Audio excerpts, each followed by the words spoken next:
Here, folks, it's 4 o'clock, and we're committed to bringing you the very latest information on the wildfire disaster here in Southern California.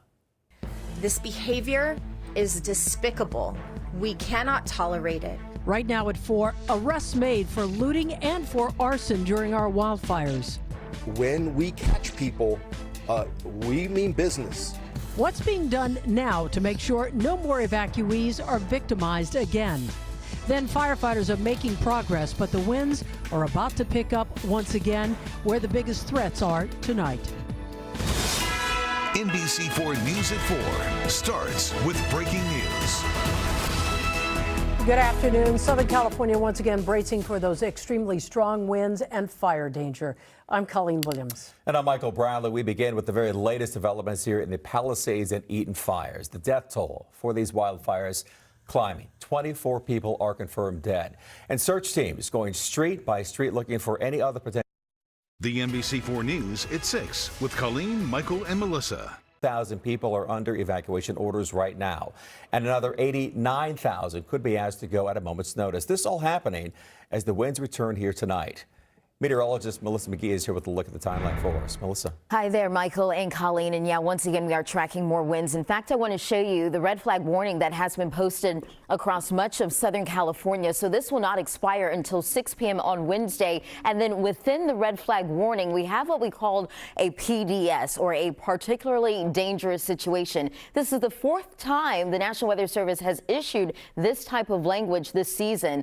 The first time was back in November, then December, and then twice already in January. This time, this PDS is focused in across areas in LA and Ventura County. So the wind event that we're tracking is not as strong. However, it is just as dangerous. Why? Because we've got dry fuel on the ground, relatively low humidity. So any new or existing fires will spread fairly rapidly here in Southern California. So let's go over the particularly dangerous situation locations along the I-5 up through the Grapevine, Santa Clarita down through Silmar and San Fernando, back to the west out across areas in Simi Valley, Fillmore, for example, Ventura, Oxnard, and even western Santa Monica Mountain. So just some wind checklists for you in advance of our next Santa Ana wind event that we're tracking.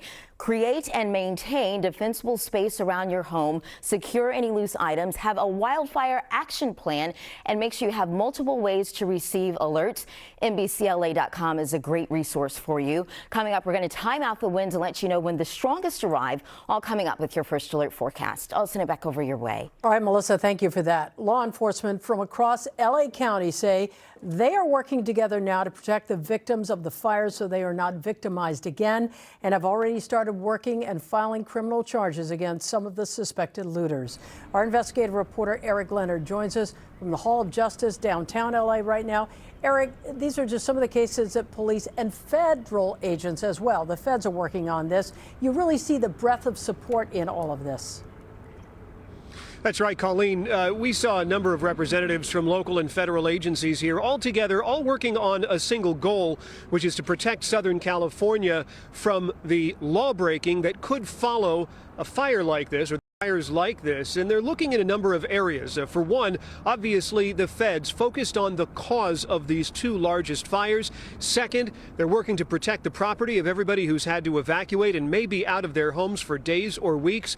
And third, they're also trying to do something about what they say are near constant personal drone flights within the restricted airspace of these fire areas that continue to interfere with firefighting, sometimes even preventing water dropping flights that could be so critical in the next day or two. But let's go back to that first question, which is the cause of these fires.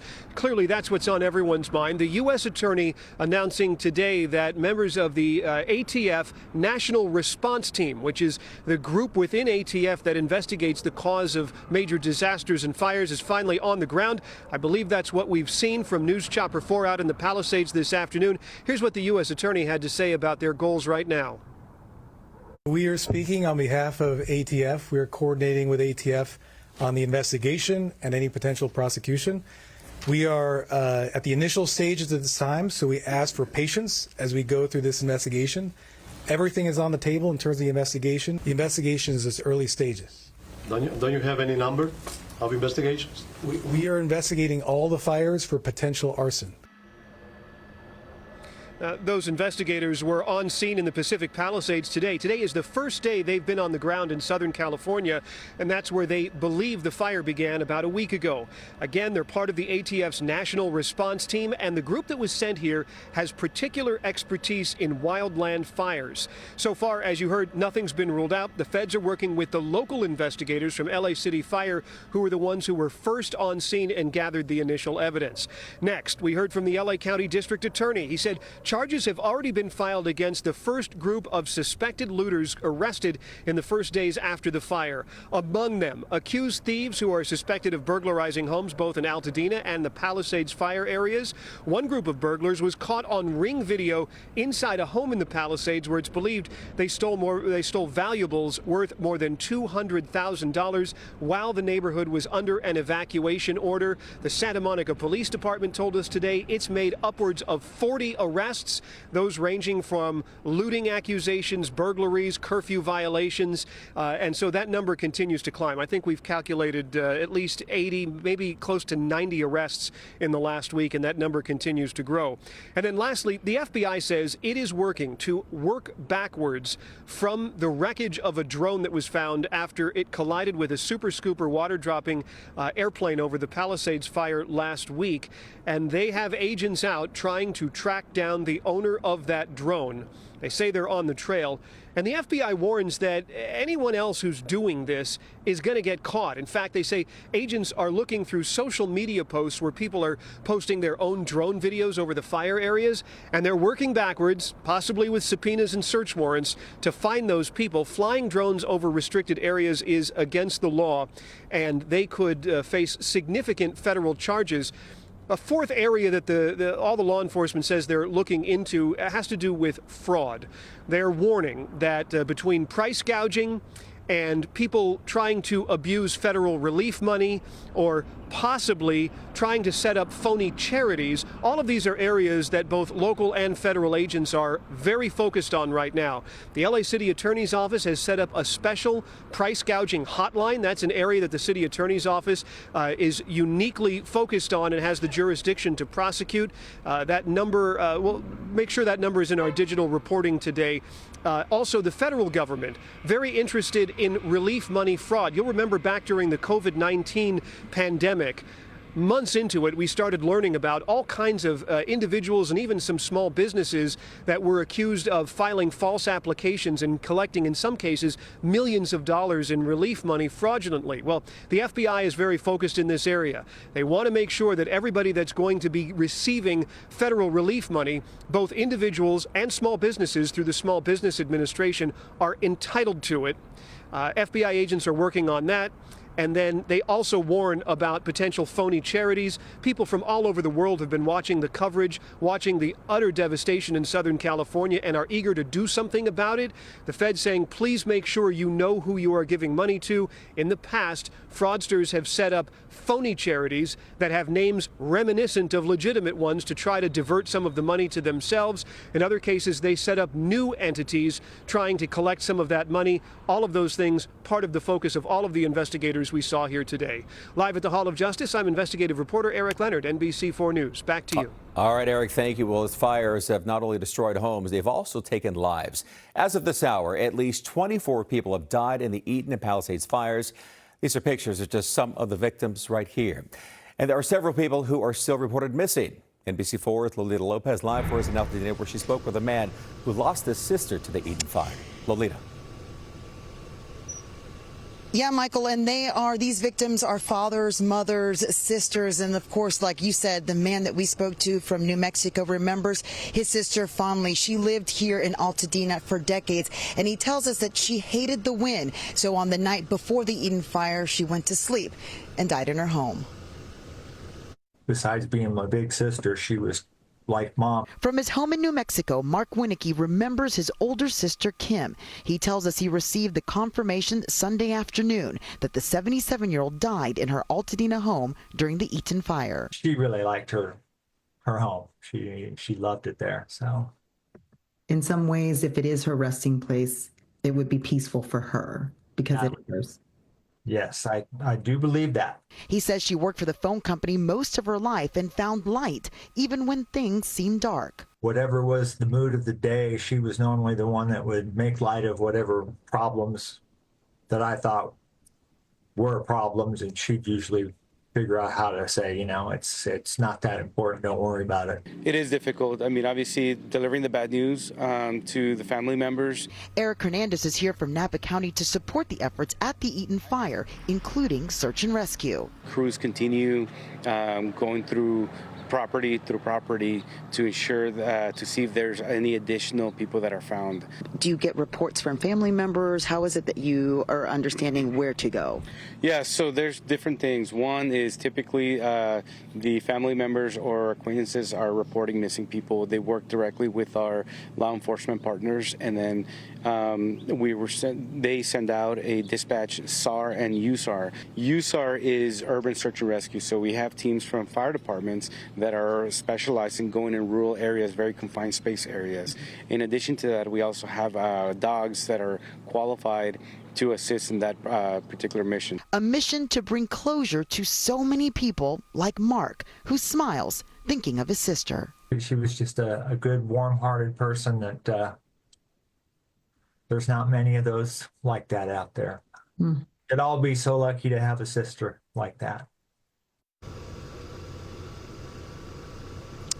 And the search continues out here in Altadena as well as the Pacific Palisades. Here, the home behind me is a scene we're seeing quite often. A sheriff's deputy waiting here guard at a home where a person is believed to have been passed away, and then waiting for authorities to come here and do that difficult task of making a confirmation. In Altadena, Lolita Lopez, NBC4 News. Lolita, thank you for that. We want to let you know you have less than 1 hour today to go and take advantage of assistance centers that have been set up by FEMA. This is a look at some of the video from the location at the West Hollywood Library that's on San Vicente Boulevard. These centers are scheduled to close at 5 today. Government officials were on hand to help people impacted by the wildfires, help them through all the red tape here, help them apply for disaster relief. That's the first step. Senator Adam Schiff said this afternoon the recovery on this will require sustained effort, and he urged insurance companies to move quickly with claims. We completed our registration in about 20 minutes, and because they're experienced with disasters, he kind of gave us a roadmap of what to expect in the coming weeks or months. But this is a totally different kind of disaster. Everything's burned. I mean, there's nothing to salvage at all, zero. Officials also want you to be on the lookout for scams. They say don't trust anyone who asks you or pressures you for money. These FEMA centers will be transitioning into 2 local assistance recovery centers that will open on Wednesday. One will be located at the Pasadena City College and the other one at UCLA Research Park, formerly the Westside Pavilion. Services will be available to people who have lost their records, things like birth certificates, a driver's license, Social Security cards. Those centers will operate from 9 in the morning till 8 in the evening, 7 days a week. All right, next here at 4, people who lost their homes are suing Southern California Edison. Details on the first wildfire lawsuits and the videos homeowners really want people to see. And if you'd like to help with the wildfire relief efforts, NBC4 is partnering with the American Red Cross to help all of those people affected here. You can go to NBCLA.com or call the number you see on your screen.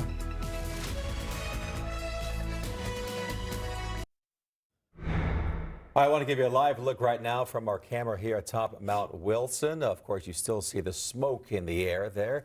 We want to bring in meteorologist Melissa McGee here tracking the return of those Santa Ana winds. Hey, Melissa. Hi there, Michael and Colleen. And we've got what we are calling a PDS. So this is like a particularly dangerous situation. This is the National Weather Service yelling to us as loud as they can how extreme this event is going to be. It's not going to be as strong as last time. However, the impacts will likely be just as dangerous because we've got really dry conditions on the ground. So we'll get into the details. I want to show you what's going on as we look at a live picture outside from our San Pedro camera, camera atop the USS Iowa, and 4 things to watch as we're tracking moderate to strong Santa Ana winds across much of Southern California.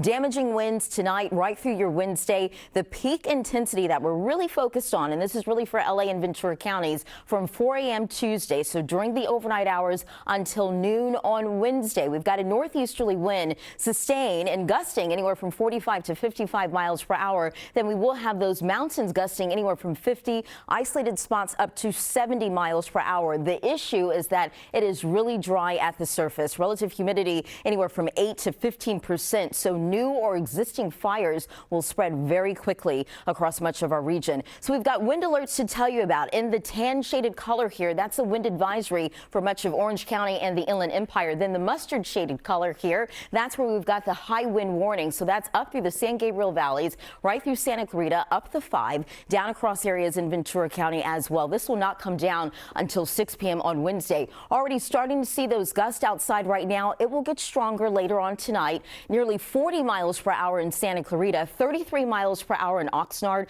28 miles per hour in Ontario. We've got a gust in Santa Ana coming in at 25 miles per hour, but the concern later on will be out across areas in LA and Ventura County. So satellite and radar showing you it's mostly clear. It's quiet. Hard to believe that we've got another round of wind on the way, but we'll show you the setup and why things are occurring in the atmosphere. Essentially, we've got some cold Santa Ana winds moving in out across the mountains, and these winds race through the mountains down across the foothills. And as it does so, that's when we will start to see the strongest winds through the mountains and the foothills. As it downslopes west of the mountains, that air with that northeasterly wind, it does, relatively speaking, warm at the surface. It compresses and it dries everything out at the atmosphere. That's why we've got a big concern for the rapid increase of fires, because conditions are really dry across much of Southern California. So let's time this out for you. Wind gust futurecast showing you later on tonight, really starting to peak, and now it's in some of those wind-prone spots across much of Southern California. Close to 40 miles per hour in Simi Valley, 43 miles per hour later on tonight in Moore Park. And you notice it is void of areas where we're dealing with the Palisades fires. So when we say wind-prone spots, that's out across areas that typically see them. Santa Clarita Valley, down across areas in Ventura County, and even out across areas in Orange County and the IE. So the winds are with us as we go throughout the rest of tonight, even into our Tuesday and Wednesday as well. No matter where you are, however, air quality is a big concern. The air is moderate in a lot of spots, but where we're dealing with the Palisades fire and out across areas in Ventura County, we've got air that is unhealthy for sensitive groups. So a reminder to monitor your time outdoors and wear one of those P95 masks or a P100 mask.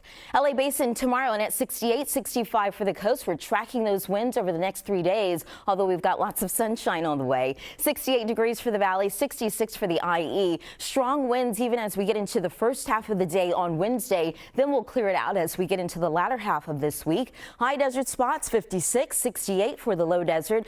The winds will ease as we get into Thursday and Friday. More of an onshore flow develops, and we'll start to cool it down by then. We've got more details to coming up with the rest of your first alert forecast. I'll send it back over your way. All right, Melissa, thank you. Group of Altadena residents now suing Southern California Edison over the Eaton fire. This one has burned more than 7,000 buildings, including homes and schools and businesses. Lawsuit claims that fire was caused by SoCal Edison's power lines. However, Edison says they are not to blame. Reporter Dana Williams joins us live from the newsroom right now with more on that. Dana? Colleen, while people try to grapple with what happened, they're looking for answers as to why it happened. We spoke to a couple just yesterday who say they may have captured video of the first flames that later became the Eaton fire, and that same video is now being used in connection with that lawsuit you just mentioned. Oh my God. Jeffrey Koo says he took this video from his front lawn in Altadena on Tuesday night, right at the time the Eaton fire appeared to be starting. A nightmare horror movie. You just don't ever want to see something like that. And he was so close. That tower is very close to our house. Screenshots of this video are included in the lawsuit filed by Robertson and Associates on behalf of nearly a dozen named Altadena residents. The lawsuit claims the fire in Eaton Canyon was caused by Southern California Edison's power equipment when it created an electrical arcing event, and that led to the fire that spread into the community. Edison has done better over the years, but obviously there's no margin for error. And here, despite the National Weather Service issuing the highest level warnings that they issue of particularly dangerous situation, of life-threatening extreme fire risk weather, they chose not to de-energize their circuits in the Altadena, Pasadena area. A spokesperson for SCE shared a statement with NBC4 News in response to the lawsuit. It says, in part, SCE understands that a lawsuit related to the Eaton fire has been filed but has not yet been served with the complaint. SCE will review the complaint when it is received. The cause of the fire continues to be under investigation.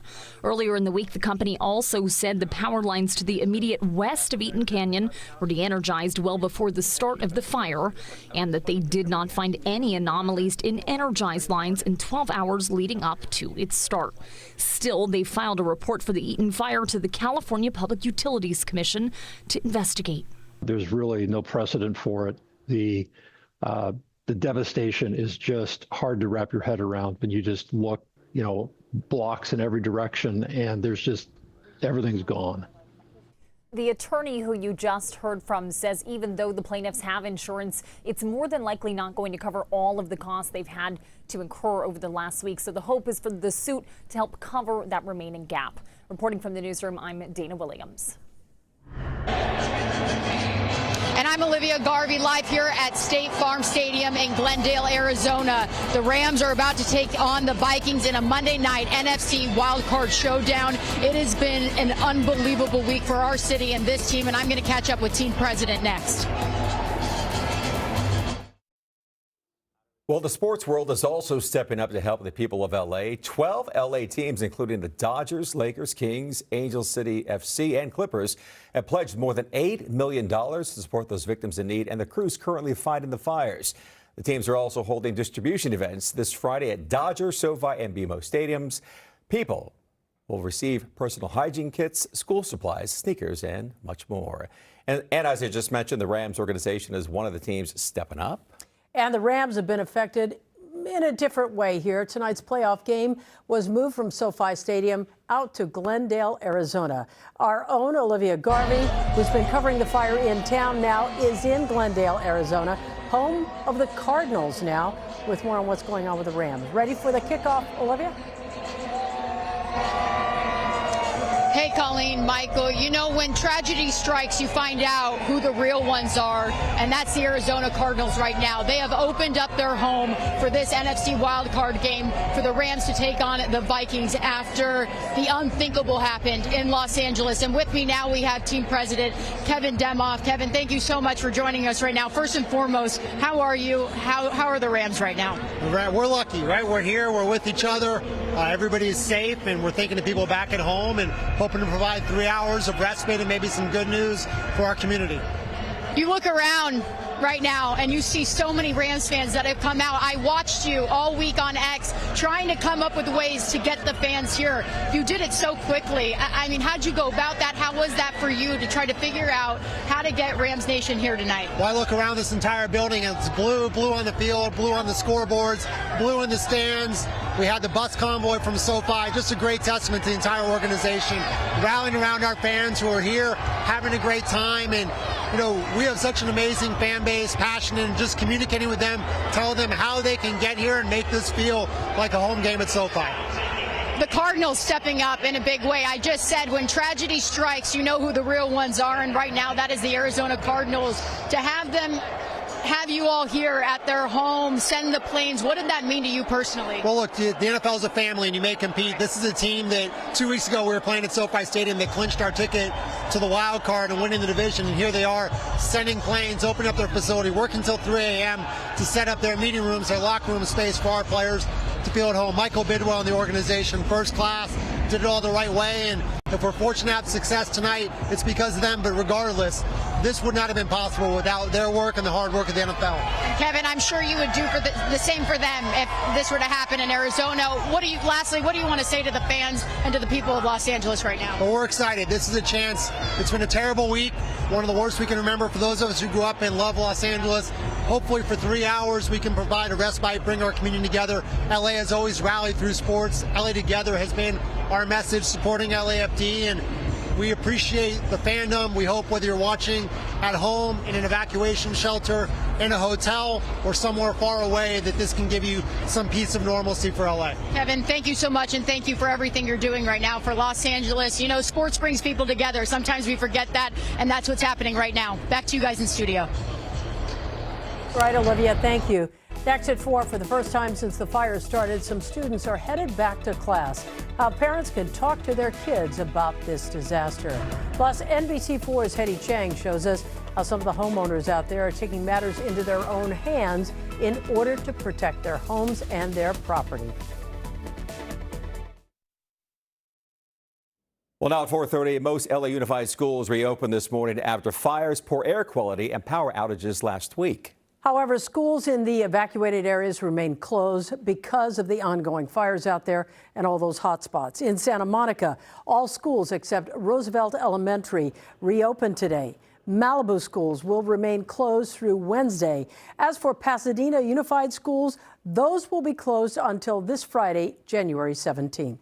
For some students, going back to school might be tough, especially for the younger ones just left wondering what's happening. Reporter Bigad Shiban is one of the NBC reporters who's traveled to Southern California to help us cover this emergency. He's live in San Gabriel with that part of the story for us. Bigad. Hey guys, well, just in the horizon, I can see the San Gabriel Mountains where the Eaton fire continues to roar through. But inside classrooms all throughout Los Angeles, teachers today have been working to offer students support and a sense of normalcy. It's back to school at McKinley Elementary, but not quite back to normal. So it's good to be here at school working on stuff. Jim Simmons is superintendent for the San Gabriel Unified School District. But many of the lessons we have designed for these first few days are, to give students time to talk about maybe what type of mood they're in today, what they're experiencing, how they're feeling today. And then, of course, taking time to have them share if they'd like to share about their experience over the last few days. The ongoing Eaton fire just to the north forced evacuations for some of the district's teachers and students, and even destroyed their homes. While schools here are back in session, reminders of the loss are just out the window. The scarred mountainside left behind. One of those houses burned down. Both of the houses burned down. Even on the school playground, there is no escaping talk of the tragedy. 11-year-old Ian Jimenez is a 5th grader. It's been kind of scary getting all these alerts.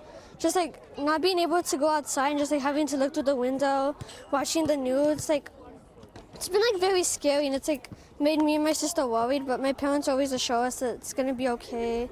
Like sometimes the power turns off too, and sometimes it's strong winds. There's like a bunch of stuff going on all over the news and everything. It's just like scary. Mental health experts recommend having honest but age-appropriate conversations with your children, even with kids as young as 2 years old.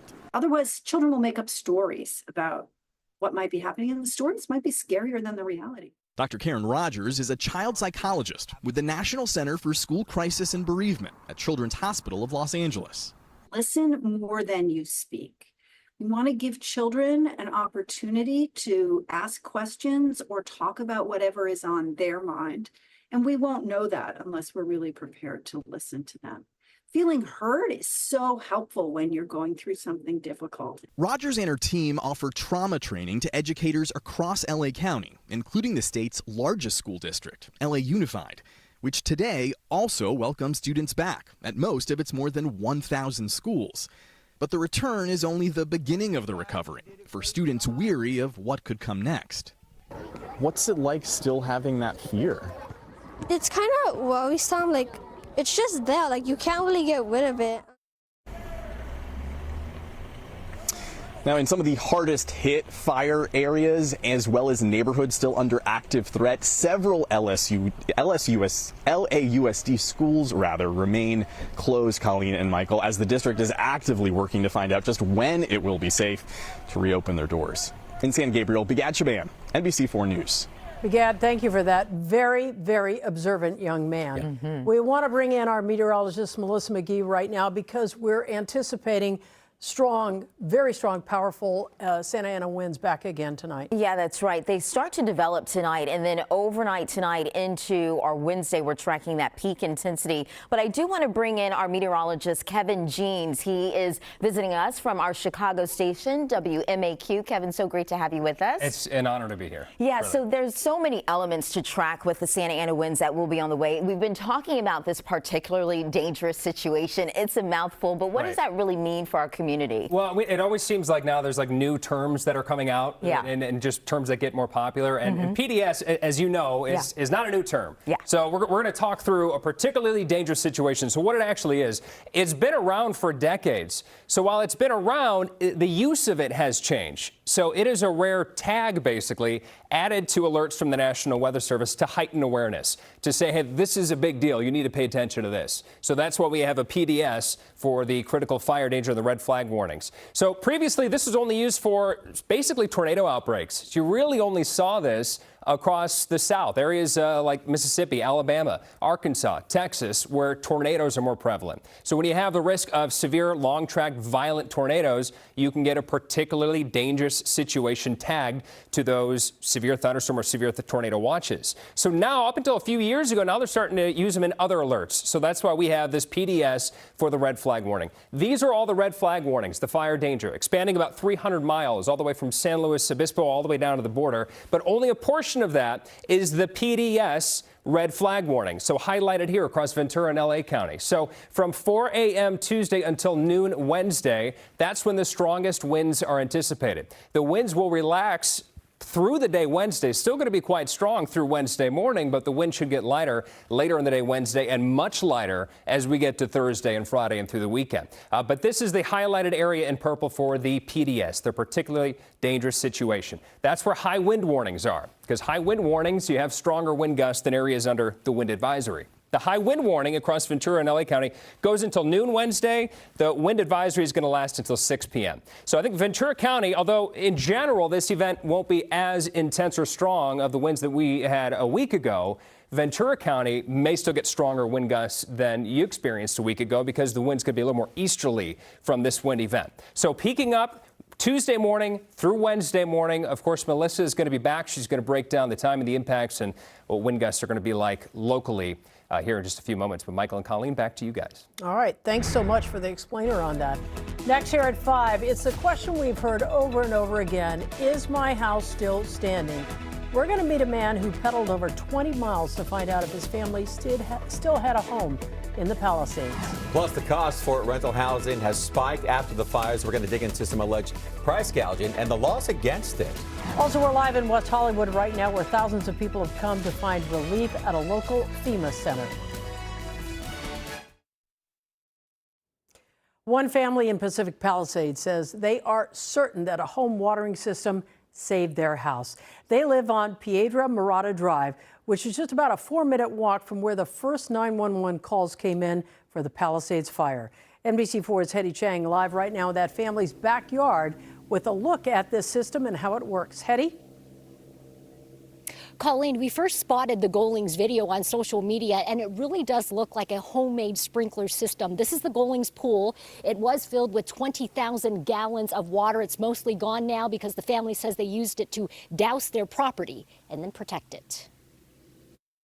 This is where we set up our sprinkler for quite a bit of time. Patrick Golling tells us he's certain 2 things saved his father's Palisades Highlands home. We cleared out brush that was on our property all the way here, and if you see there, all the trees, everything was cleared on the bottom. Everything dry and dead, we cleared out. The other thing is now sitting in his father's garage. It's a water pump that's fueled by a Honda engine. Consider it a generator-powered, homemade sprinkler system that you hook up to your swimming pool. Golling's father purchased it from someone online last summer for $3,700. I visioned this being burning, and I said to myself, this is a catastrophe to happen. This is video of the family's test run a few months ago. At the time, they couldn't have known one of the most devastating fires in history would race through their neighborhood. When we came back on Thursday, we were so shocked to see this tree that had caught fire and all this hillside below. And that's when it occurred to us that there is no doubt in our mind that if this wasn't soaking for 5 hours, that the fire would have lit up and burnt everything.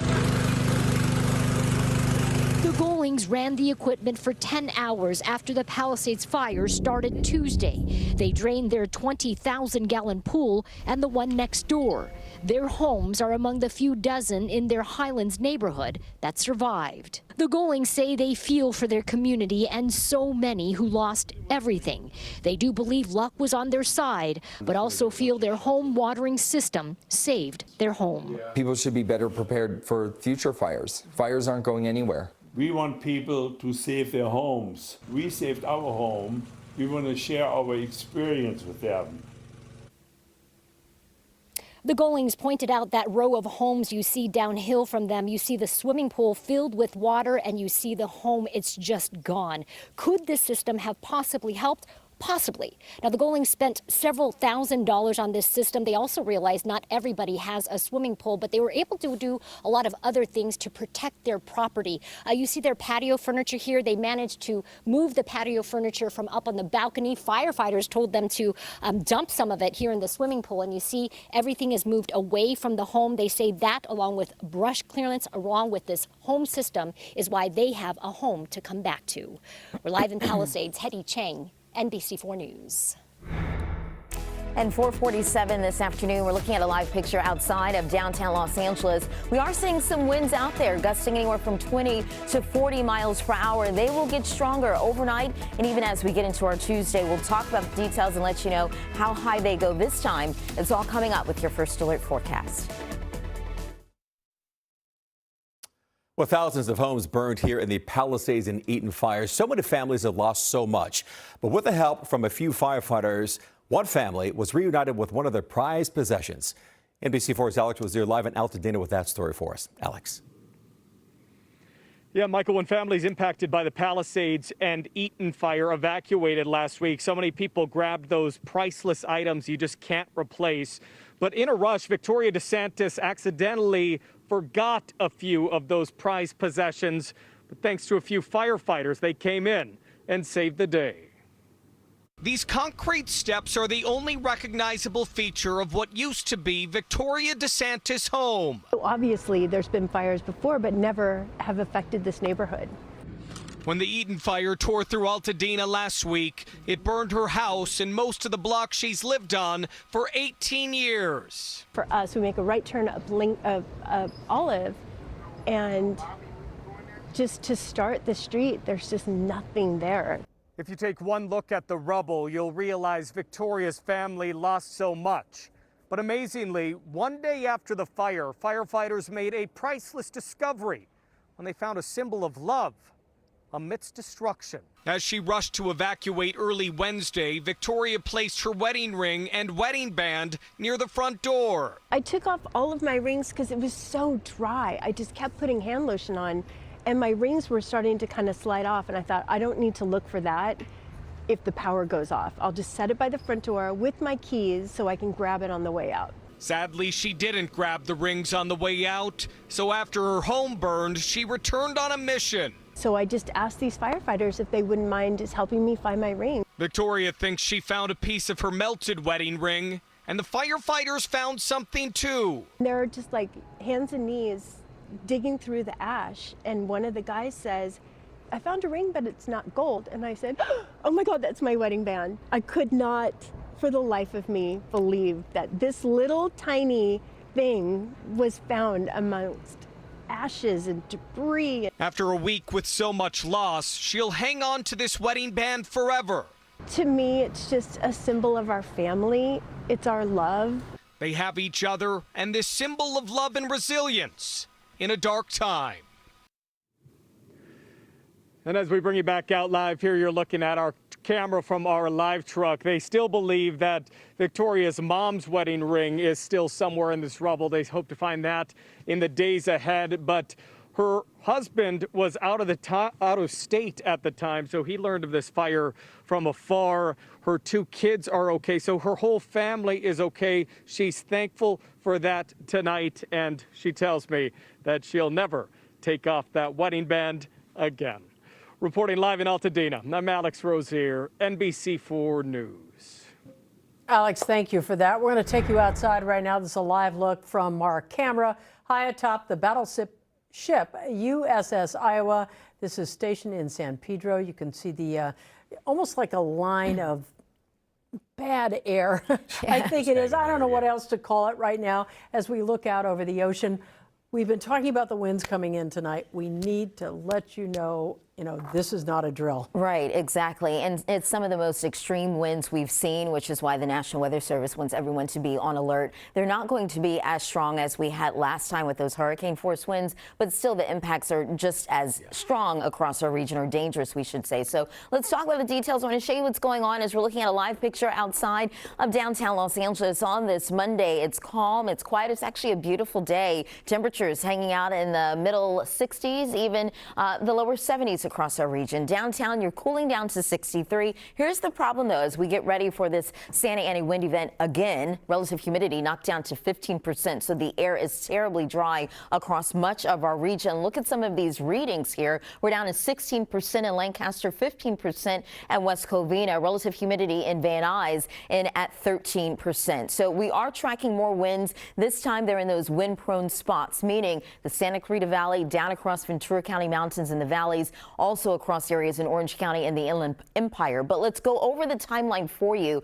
Monday, today, right through Tuesday and Wednesday, we're tracking moderate to strong Santa Anas on the way, gusting anywhere from 45 to 55 miles per hour. The mountains, you'll have some isolated gusts up to 70 miles per hour. The pink intensity is really 4 a.m. Tuesday, so overnight until noon on Wednesday. So we're calling for more than a 24-hour period of some very strong winds, mainly for LA and Ventura counties. The impacts, we've got tender, dry fuel on the ground, low relative humidity, so fires will grow fairly rapidly across our region. And a lot of people are wondering, what's the difference between last week versus this week? Well, last week across much of Southern California, we had gusts for the coast and the valley anywhere from 60 to 70 miles per hour. And we also had some hurricane force winds up to 100 miles per hour in some spots. This week, the winds will not be that strong, but the impacts are just as dangerous just because we've got dry conditions on the ground, and this will last again for a prolonged period of time here in Southern California. So your forecast tomorrow for the basin and at 68, 65 for the coast. Lots of sun with this northeasterly wind. Wednesday and at 70 degrees. Then once we get into Thursday, the winds kind of back off and we turn into a northwesterly wind. So that brings more of that marine layer influence as we get into the latter half of our work week into the weekend. But very windy as we get into Tuesday into Wednesday for both the valleys and the IE. Temperatures hanging out in the upper 60s, lower 70s. Lots of sun even as we get into our Thursday and Friday before we cool down over our weekend. High desert 56 for your high temperature tomorrow, 68 for the low desert. We're tracking those winds overnight Tuesday and into your Wednesday, and then Monday mountains, I should say, on your Tuesday and at 40 degrees, 43 for you on your Wednesday. We're bright and sunny all the way through. Temperatures hanging out in the 40s. That's your forecast. I've got more coming up next at 5, but for now, send it back over your way. Coming up next here at 5, the cost of rental housing has spiked in LA after the fires. We are digging into alleged price gouging in our area and the laws against this. Now at 5, how did the fires start? Arson investigators are looking for a potential point of origin in the Palisades fire, where they're focusing their search today. These are the criminals. These are the people who are seeking to exploit this tragedy for their own benefit. More people arrested for looting during these fires. What investigators say the suspects did when they got into these homes. And Colleen, we're already tracking some gusty winds here in Southern California. They get stronger as we get into the overnight hours. We'll talk about the details all coming up with your first alert forecast. NBC4 News at 5 starts with breaking news. Now at 5, we continue our coverage of the LA County wildfires live from the front lines and inside the neighborhoods hardest hit. Good evening once again, everyone. I'm Colleen Williams. And I'm Michael Bradley. Today, we are tracking another strong wind event elevating wildfire risk. But first, new developments in the Palisades and Eaton fires. We're learning of a possible point of origin for the Palisades fire. News Chart before spotted arson investigators near a neighborhood on the north side of the Pacific Palisades this afternoon. Now, they're looking for any clues that might point to how this fire started. But finding a cause could take weeks. Also, firefighters are now gaining ground, getting some control on these two big fires. The Palisades fire is now at 14% containment, and the Eaton fire is 33% contained. Once again, in both fires, they are still working on hotspots. We're also learning of new arrests in the evacuation zones. Sheriff Robert Luna says 34 people have now been arrested. The death toll for these fires is also growing. 24 people confirmed dead. 23 are reported missing. Of the 24 killed in those fires, 16 of the victims died in the Eaton fire in the Altadena area. And there could be more victims as several people are still missing there. NBC4's Lolita Lopez live in Altadena, where she spoke with families who lost loved ones in the wildfire there. Lolita. Michael and Colleen, we're learning so much about these loved ones, pioneers in the community, and in some cases, even in Hollywood. Today, we learned a little bit about a woman lovingly known as Mama D. Her granddaughter says that on the day of the Eaton fire, she was at the doctor's office and at the hospital getting some testing, even though she was a healthy 95-year-old. And she came back to her home and was simply exhausted. They believe she died in her favorite chair in her beautiful home in this neighborhood that she cherished. It was just so lovely and so beautiful, and she's such a, I don't even know how to say, so eloquent in how she speaks and what she does and how she sees the world. Lorraine Beamer Wilkinson says her grandmother, 95-year-old Delise Curry, brought sunshine wherever she went, lovingly known as Mama D. She was an actress who was featured in the 10 Commandments and Blues Brothers, and Lorraine says ahead of her time. So we always talk about her role in 10 Commandments and doing those types of things and really kind of lighting a fire for women in general and breaking some glass ceilings there. Besides being my big sister, she was like Mom. From his home in New Mexico, Mark Winnicky remembers his older sister, Kim. He tells us he received the confirmation Sunday afternoon that the 77-year-old died in her Altadena home during the Eaton fire. She really liked her home. She loved it there. So, in some ways, if it is her resting place, it would be peaceful for her because it is.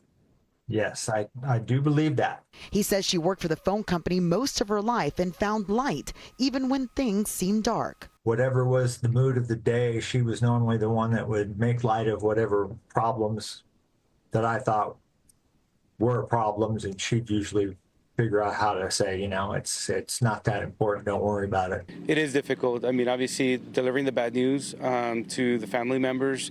Eric Hernandez is here from Napa County to support the efforts at the Eaton fire, including search and rescue. Crews continue going through property to ensure that, to see if there's any additional people that are found. Do you get reports from family members? How is it that you are understanding where to go?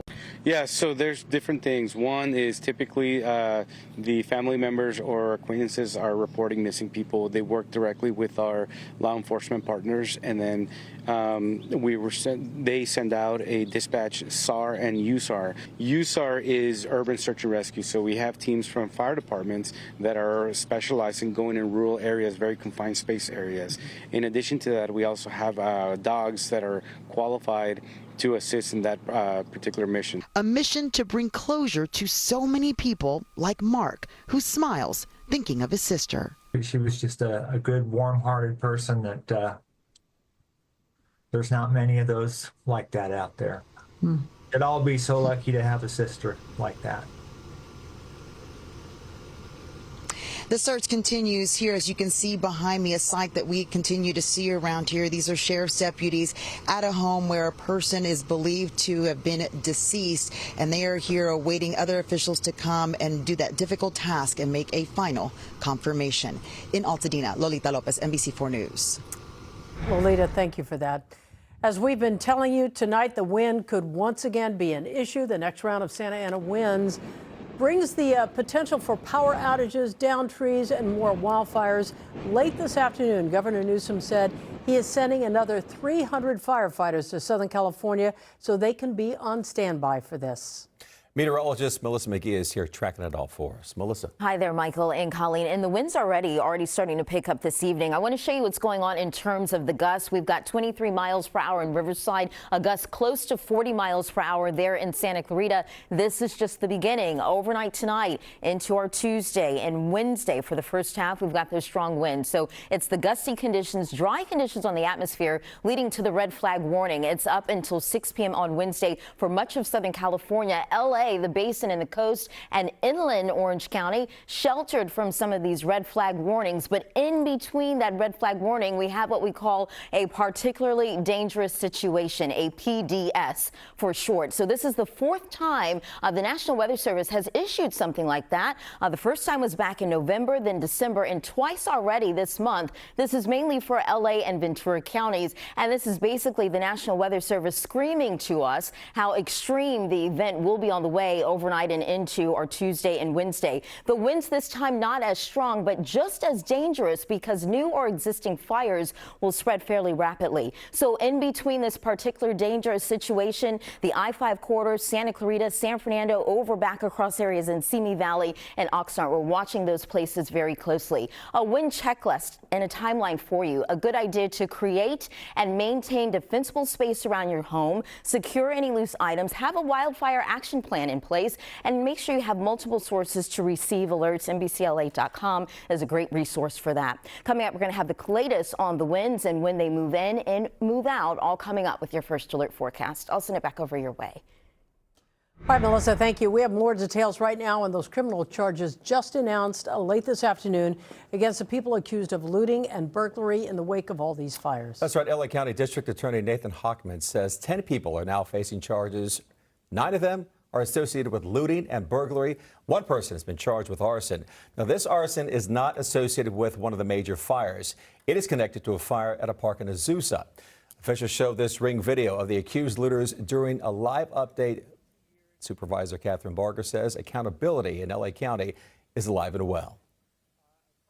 And for those that left their home and it's still standing, their greatest fear is they're going to go back and it's going to be looted. The fact that you are prosecuting and recognizing that there are victims beyond what anyone even realizes is refreshing. LA County Sheriff Robert Luna reminded people again to stay out of the areas under curfew. He warned you will be caught and arrested. Santa Monica police aren't messing around either. They've arrested more than 40 people in the Palisades fire evacuation zone. And as we heard in a news conference this afternoon, they're also stepping up patrols in the Palisades area. We've seen the Guard and sheriff's deputies and police in Pasadena and Altadena as well. They're not messing around. No, they are not. Price for renting a home or an apartment has spiked in LA in just days since the fire started really just last week. And that's creating another problem for thousands of people who have no place to call home right now. Yeah, McCullough Medina spoke with some wildfire survivors who say they've seen an 80% spike on rentals from before the fires. He's live for us in Long Beach. Mac. Yeah, Michael, Colleen, first off, any price hike above 10% during an emergency like these wildfires is straight out illegal. That's according to the governor, the mayor, even the attorney general. And they say, though, it's still happening. We talked to a fire victim, also a realtor, who's saying they're seeing homes for rent 80 times more than what they were right before the fires. I read about a Beverly Hills mansion that went up like 86%. Real estate broker Jimmy Mercado is talking about this Bel Air mansion listed this weekend for $29,500 a month. That's up from $15,900 when it was last listed in September. The listing has since been removed, but we found other listings that show a 29 or 22% hike in prices since the days after the fire. Mercado says it's a clear example of the jacked up prices that those in need are facing right now after losing everything because of the fires. I've had calls from people who've lost their homes and looking for places, and I know the prices have significantly increased illegally.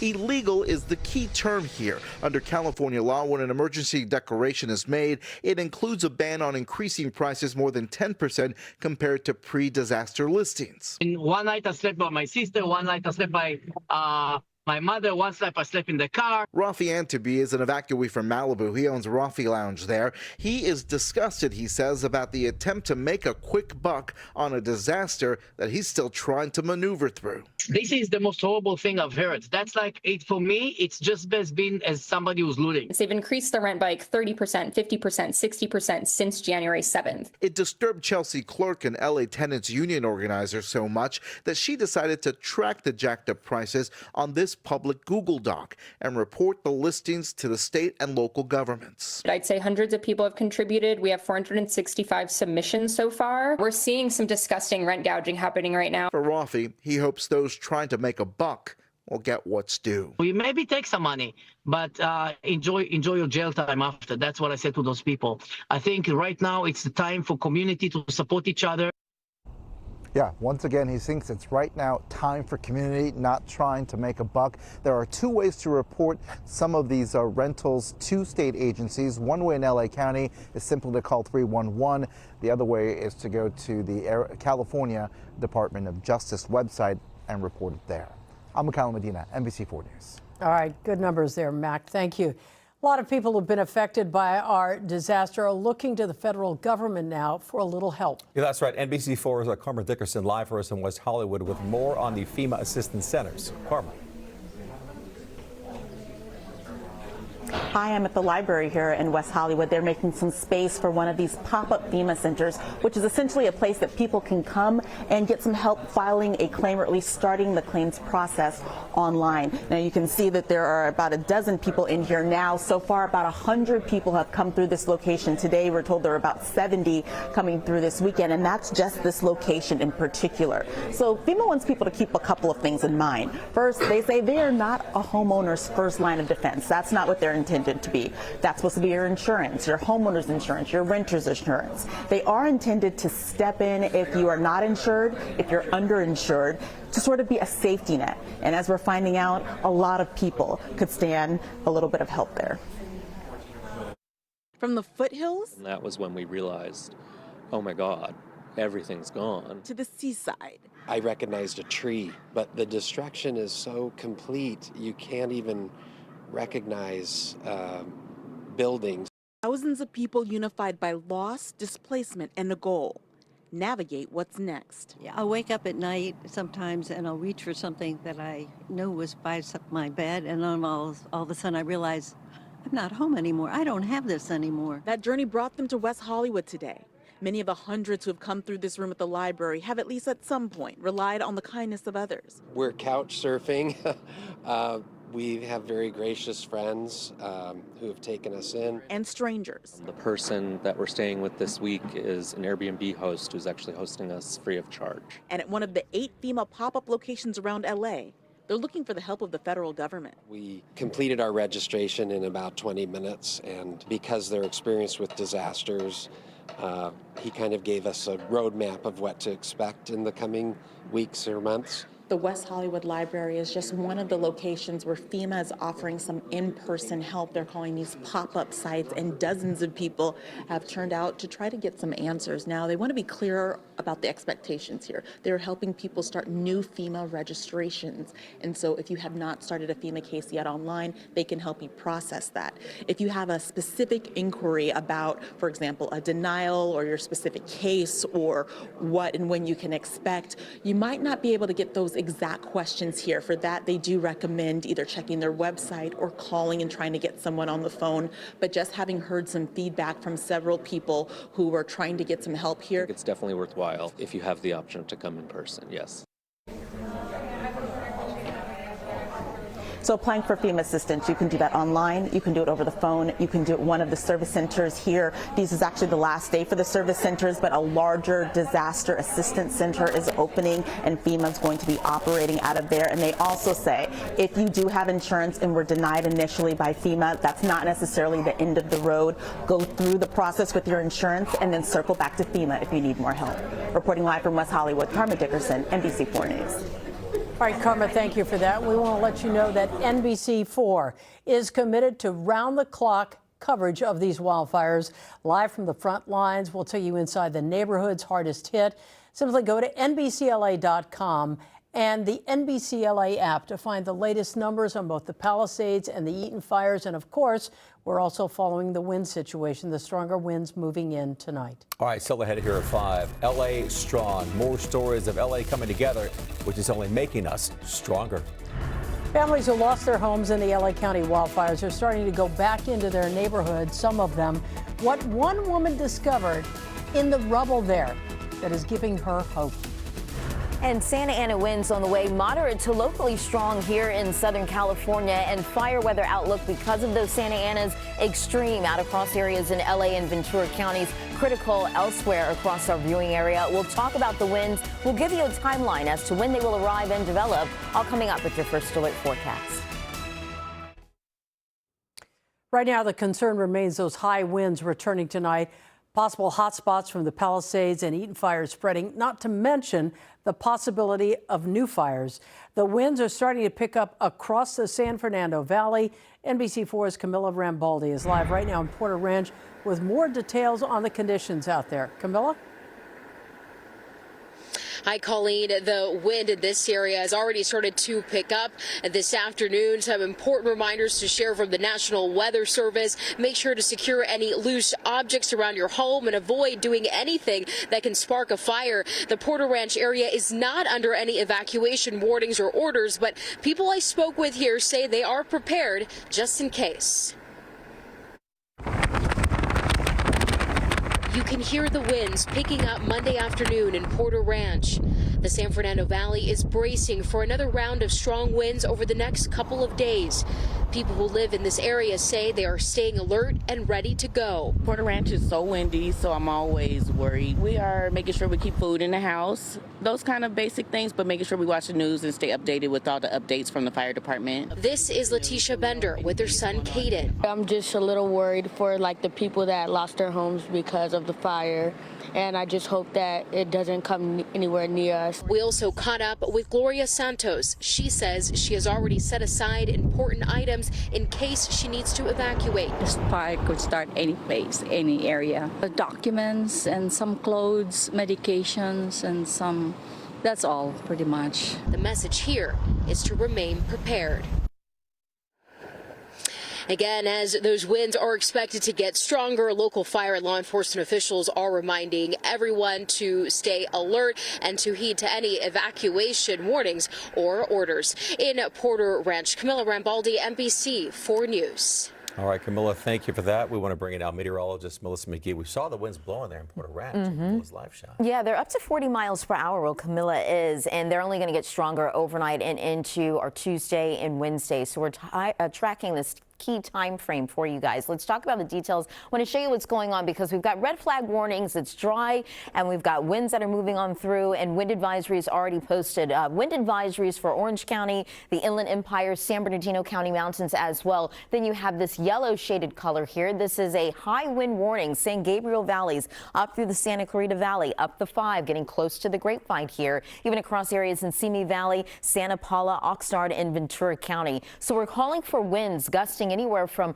45 to 55 miles per hour. Then the mountains, you'll have winds, some isolated spots up to 70 miles per hour. So that's why once these Santa Ana winds become locally strong, there's a big concern for new or existing fires to spread fairly rapidly. Looking at satellite and radar, couldn't even tell some wind was on the way. It's mostly clear. It's quiet. High temperatures today in the 60s and 70s. So really lovely here in Southern California. But overnight tonight into our Tuesday, we're watching the development of those winds, and they will continue throughout the day tomorrow. So what we're tracking is initially these cold mountain winds coming through the mountains. They're racing through the canyons and the passes. So the strongest winds and the highest gusts for our mountains and our foothill communities. And once that wind compresses and downslopes west of the mountains, it's going to dry out the atmosphere fairly quickly. So that is the big concern as we get into our Tuesday, Wednesday timeframe. Let's time this out for you. Wind gust futurecast showing you this time the wind event is in those wind wind-prone spots. So it's not in the LA Basin.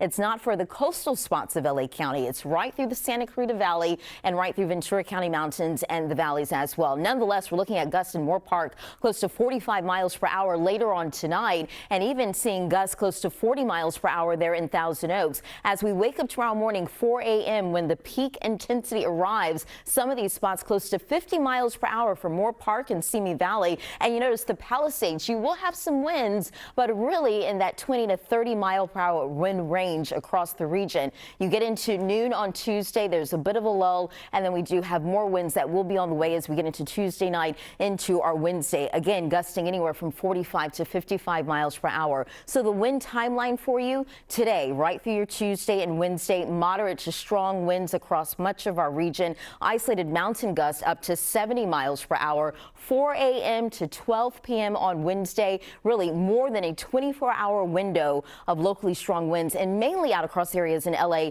and Ventura counties. The impacts with this, we've got dry, tender fuel on the ground, low relative humidity, so fires will grow and spread fairly rapidly. So we'll keep you posted and monitor the winds as they develop later on tonight into Tuesday. Your forecast tomorrow for the basin, we've got lots of sunshine and it's 68 with that northeasterly wind. It's windy for the coast tomorrow and it's 65, but Tuesday and Wednesday are the days to watch. Then Thursday, the pattern changes a little bit. We'll start to tap into a northwesterly wind, so that brings in more of that marine layer as we get into our Thursday and Friday, and we'll start to cool it down as we head into our weekend. Valleys, we're watching those winds in some spots for the San Fernando Valley, anywhere from 45 to 55 miles per hour Tuesday and Wednesday for both the valleys and the IE. We'll have temperatures in the upper 60s, lower 70s. Then we'll cool it down with that northwesterly wind for the rest of the week. High desert spots tomorrow, 56, 68 for the low desert. We've got lots of sunshine for the low desert, but again, Tuesday and Wednesday are the days of concern for us. For the mountains on your Tuesday, 40. Still windy for you on your Wednesday, and at 43, we'll sun it up as we get into Thursday and Friday for the rest of our work week. That's your forecast. Michael and Colleen, back over your way. All right, Melissa, thank you. Well, you've seen the video, the huge crowds, the incredible acts of generosity. Massive donation efforts continue to pop up all over Southern California. And one of those donation drives is about to begin in downtown LA. Our Mario Solis live outside Crypto.com Arena, where the Lakers are back in action tonight for a good cause. Mario. That's right, guys. Thank you. You know, ever since this tragedy began, the sense of generosity and altruism has been really shining bright here in the city of LA. But now 12 professional teams in the city that bear the name Los Angeles on their uniforms have come together. They're donating $8 million for the effort to bring the city back together. One of those, of course, is the LA Lakers, as you said, back on the court tonight, the host, the San Antonio Spurs. And before the game, 90 minutes before the game, they're opening this donation drop-off center at 3 different spots: the Figueroa entrance, Kobe Bryant, and also Star Plaza. Now, let me show you. Some people have actually already been dropping off some items. We're going to tell you what those items can be, but let's move over this way a little bit of JR. Mario, Andy, thank you for holding on a little bit. And Jennifer. So, oh my gosh, you're actually a Spurs fan. Maybe I shouldn't be interviewing you, Jennifer. Maybe you should. I'm just kidding. We love everyone. Of course, you know, sports brings everyone together. So you knew about the donation. What impelled you? What was the sense of, you know, giving that brought you here, and you want to be a part of this effort? I'm a native Angelino. I was born in San Pedro, left, came back to take care of my elderly parents, and I've got a reconnection to this community. And it's very important, and we've been through a lot. Jennifer and I were just talking of all the things: civil unrest, OJ trial, multiple fires, and I'm thinking we can come back, and I think this is just a starting point. Yeah, that's right. So tonight is not about a rivalry, right? Tonight is about the city coming together. Yes. That's right. And so this is going to be here from 6 o'clock through 7:30. Now, if you don't have time to come to the game tonight, even though there's still a little bit of time left, you can go to the Lakers training facility in El Segundo. I believe we have an address on the screen, and that will be open from tomorrow morning, 9 a.m. to 6 p.m. That's right. Donate as much as you can. Thank you, sir. From tomorrow all the way through Saturday. Now, they're asking you to bring certain items, unopened food items. They don't need any clothing, but you can bring water. You can bring things that are nutritional, like power bars, dried fruit, things of that nature. And again, this is for an amazing cause. JJ Redick also, by the way, is going to be donating individually. We're going to be talking a bit about 5:45. We'll bring you that interview coming up at around 6:20 p.m. So that is it from Crypto.com Arena. The Lakers back in action, and this is going to be a tremendous effort to heal the city, or at least be a part of that healing. Back to you guys. All right, Mario, appreciate it. Feel the energy, that's for sure. Well, you do. You know, it started the other night, last week at the Rose Bowl. It has continued every day and every place in Southern California, it seems like. All right, folks, if you feel the need to help, you're going to find a list of donation sites on our website, NBCLA.com. We also have locations where free meals are being offered, as well as helpful resources for wildfire victims. We'll be right back.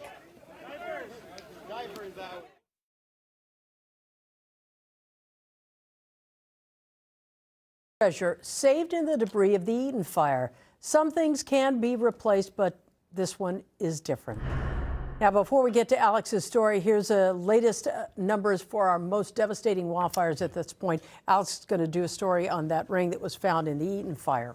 But first, the death toll for the Palisades and Eaton fires has now grown to at least 24 people. The Palisades fire has burned more than 23,000 acres and has destroyed 5,000 homes and buildings. Right now, it is 14% contained. Meanwhile, containment on the Eaton fire in Altadena has gone up as well. It's burned more than 14,000 acres and is 33% contained. And with thousands of homes burned, so many families have lost so much. Yeah, but with the help from a few firefighters, a family is reunited with one of their most prized possessions. This is a story we've been talking about. Alex Rosier live in Altadena with more on that. It's so small amid all that debris, Alex. It sure is. You know, when families impacted by the Palisades and Eaton fire evacuated last week, so many people grabbed those prized possessions that you just can't replace. But Victoria DeSantis accidentally forgot a few things, but thankfully a few firefighters came in to save the day. These concrete steps are the only recognizable feature of what used to be Victoria DeSantis' home. Obviously, there's been fires before, but never have affected this neighborhood. When the Eaton fire tore through Altadena last week, it burned her house and most of the block she's lived on for 18 years. For us, we make a right turn up Olive, and just to start the street, there's just nothing there. If you take one look at the rubble, you'll realize Victoria's family lost so much.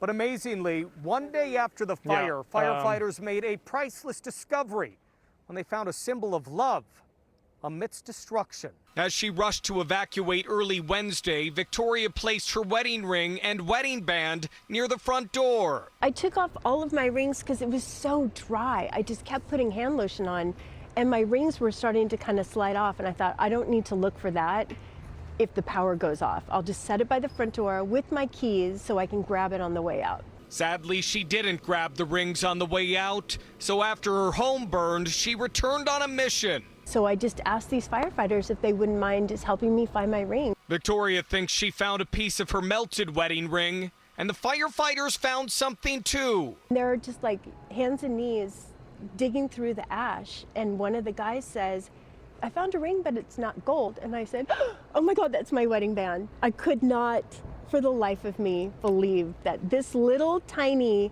thing was found amongst ashes and debris. After a week with so much loss, she'll hang on to this wedding band forever. To me, it's just a symbol of our family. It's our love. They have each other and this symbol of love and resilience in a dark time. As we bring you back out live here, looking from our live truck camera right now. Sadly, they are still looking for Victoria's mom's wedding ring that she thinks is still in the rubble. Victoria's husband was out of state at the time of the fire, so he learned that their home burned from afar.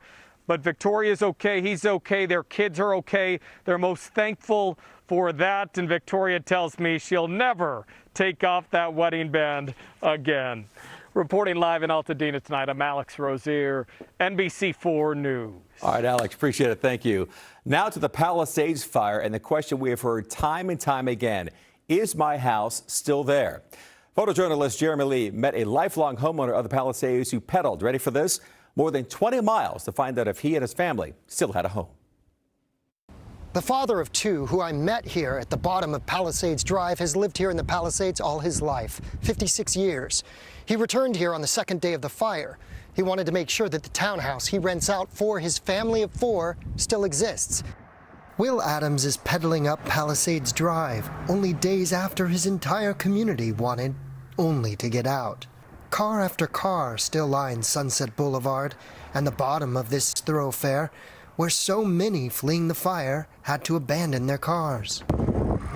This is Palisades Drive. The origin of the fire is straight ahead. In the Palisades Highlands, on January 7th, the father of two rushed to St. Matthews to pick up the kids from school. His wife caught in the gridlock. It is Armageddon. She had to abandon her car. A few days later, when Will reaches the top of the Highlands, he pumps his fist. We're still standing. Entire complex all the way down to Cosa Nostra is fine. But there's one more address to visit in Palisades Village. This e-bike battery is going to die. We go together. That's okay. So Will is taking me on a walk through his old neighborhood where he grew up. We reach the family home that Will's mom recently moved away from after his father passed. Hi, Will. Hi. I'm at Via della Sola. Yeah. I mean, the entire block is gone. I can see all the way up to the point. So the Evans house burned too. Everything burned, Mom. Oh. Will takes a walk to the park on the bluffs. The Tahitian Terrace Mobile Home Park is outstretched below, also leveled. We make a stop in the old neighborhood, just down the street. Did you come here as a kid? Oh, yeah. Did I come here as a kid? I lived here. We pass by the family home on the way out. Gave us free lemons all my life. And all the neighbors would come and we would tell everybody, just come by and grab them. They'd walk up the driveway and just grab the lemons. We go back through town, past Gelson's and other landmarks, the condo where Will's mom lives. Does it all, doesn't it? The steeple of the elementary school he attended. It's iconic Palisades right there. So that steeple's important. It survived. In Pacific Palisades, Jeremy Lee, NBC4. Will told NBC4 just a little bit ago that he is committed to staying there in the Palisades. His 90-year-old mother, whose home was destroyed, will move in with another son up in Santa Barbara until she can make a decision about a future. Colleen? So sad. Now, as we see all the images of what is left of the Palisades in Altadena, you can't help but remember something so similar happened and not too long ago. We're talking about the wildfire in Lahaina. NBC4's John Kadis-Klimak was the first LA reporter on the ground in Lahaina in Maui when that deadly fire burned the island. It was August 2023, Hawaii's infamous trade winds fueling a fire that tore through the historic town of Lahaina on the island of Maui.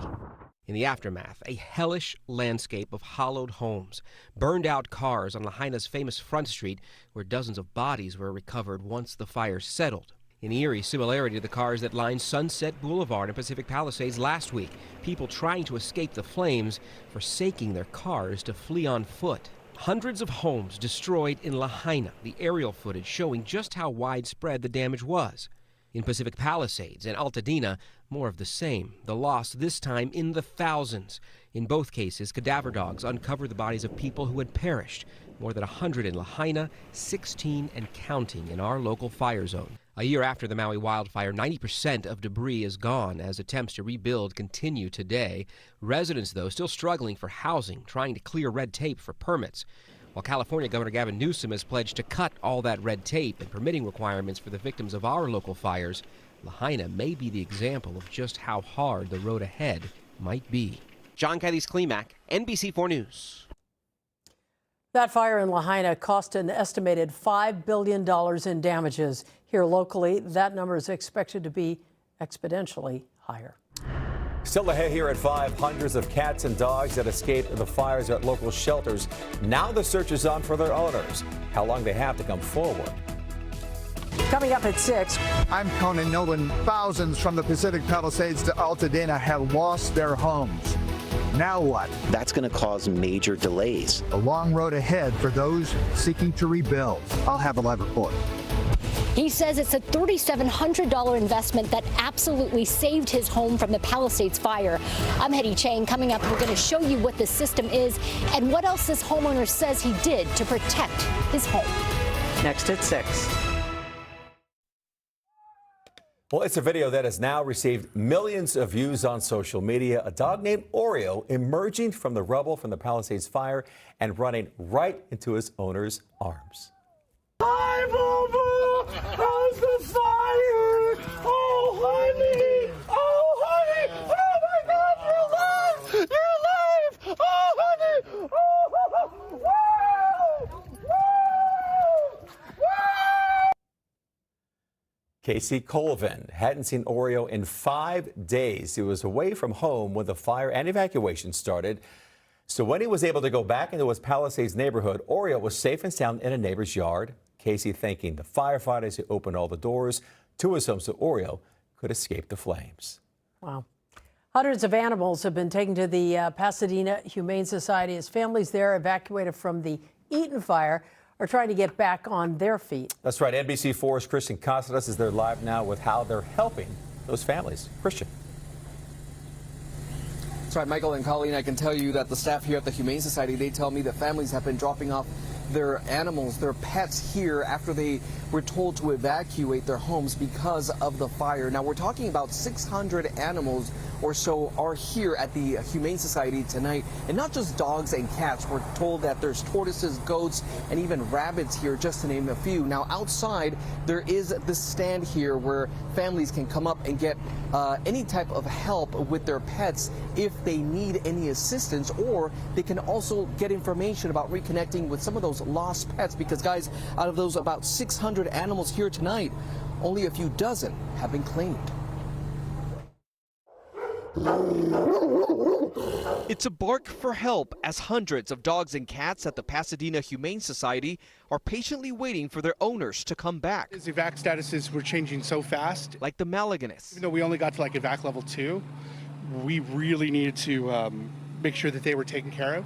Their dog Maple and their 3 cats were some of the nearly 600 pets currently sheltered here, along with other strays found around the neighborhoods impacted by the Eaton fire. We've been in business here for 120 years, and so while we've never had to respond to a crisis like this, it has been honestly our privilege to help our community in such a really direct way. Kevin McManus with the Pasadena Humane Society says animal agencies from across the state absorbed their animals to make space for those rushing in from the wildfires.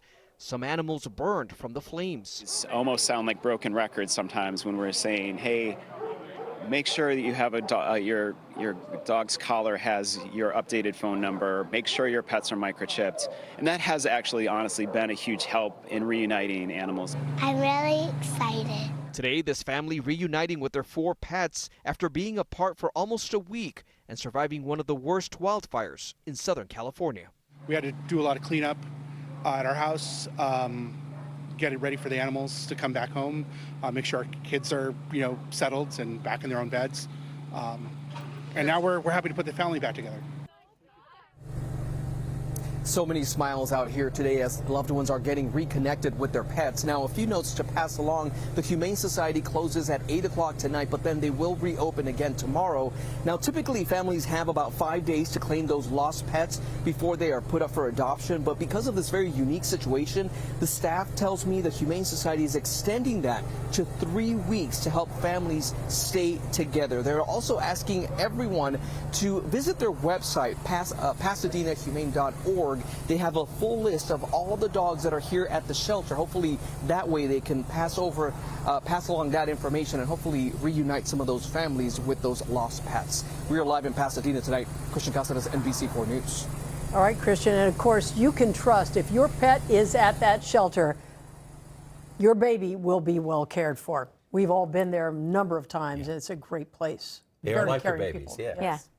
What's up, Melissa? Oh, well, we've got some wind that we are tracking, and it's going to be moderate to locally strong as we go throughout the overnight hours and into Tuesday, Wednesday. So watching that very closely, I want to show you what's going on. A beautiful picture outside as we're looking live from our Mount Wilson camera. But if you are outside, no matter where those fires are burning, it's a good idea to protect yourself. Make sure you've got a mask if you're spending an extended time outdoors, because even though the sunset looks gorgeous tonight, there's a lot of particulate matter, a lot of ash still in the atmosphere at this hour. Burbank right now, we're coming in at 62 degrees. Relative humidity, that's the issue, 15%. So once those Santa Anas move on in from a northeasterly direction, it really dries out the atmosphere. So rapid fire growth is a big concern. And one of the areas that we're tracking, Santa Clarita and the Santa Clarita Valley, you're in one of those wind-prone spots, meaning you typically see the winds. You're going to see the winds later on tonight. So as we get into 7, 8, 9 o'clock, we've got winds gusting anywhere from 40 to 50 miles per hour across the region, and they stay that strong during the overnight hours, even if you're waking up very early on your Tuesday morning, 5 a.m. We've got a wind gust up to 52 miles per hour. So 4 things to watch with the Santa Ana wind event on the way. Damaging winds on the way tonight, right for your Wednesday. The peak intensity will be 4 a.m. Tuesday, so overnight into 12 p.m. on Wednesday. So more than a 24-hour stretch of finding some damaging winds here in Southern California. And the issue, it's already dry. We've got northeasterly winds anywhere from 45 to 55 miles per hour. The mountains could have some isolated gusts up to 70 miles per hour. Rapid fire growth is a big concern for new or existing fires, but air quality is a big concern as well. It's moderate for much of the basin, but where you see the orange, that's Southgate, Downey, Compton, you've got air that is unhealthy for sensitive groups, as well as areas close to the Palisades fire as well. So that's going to be an issue even as we go throughout the rest of our work week here. Here's your forecast tomorrow for the basin. 68 degrees, 70 for you on your Wednesday, but it will be windy for the coast Tuesday and Wednesday. Once we get into the latter half of our work week, I'm actually tracking a northwesterly wind, so that brings more of a marine layer. We've got more of an onshore flow, more clouds around in the morning, and even some cooler air on the way, even as we head into our weekend. For the valleys tomorrow, 68, 66 for the Inland Empire. Very windy as we wake up tomorrow morning. It will stay windy even as we get into our Wednesday before the wind will ease as we get into Thursday and Friday. 50s on the way tomorrow for the high desert, 68 for the low desert. We've got sunshine all the way through with that northeasterly wind. It dries out the atmosphere. Plenty of sunshine Tuesday and Wednesday for the mountains, but temperatures hanging out in the 40s. That's your forecast. Colleen, I'll send it back over your way. All right, Melissa, thank you. Still ahead here at 5. NBC4 continues to follow the journey of Mexico's specialized firefighters here to support our fire crews. We caught up with them in Zuma Beach this morning just before they went to work. Coming up at 6. I'm Conan Nolan. Thousands from the Pacific Palisades to Altadena have lost their homes. Now what? The long road ahead for those seeking to rebuild. I'll have a live report. He says it's a $3,700 investment that absolutely saved his home from the Palisades fire. I'm Hetty Chang. Coming up, we're going to show you what the system is and what else this homeowner says he did to protect his home. Next at 6.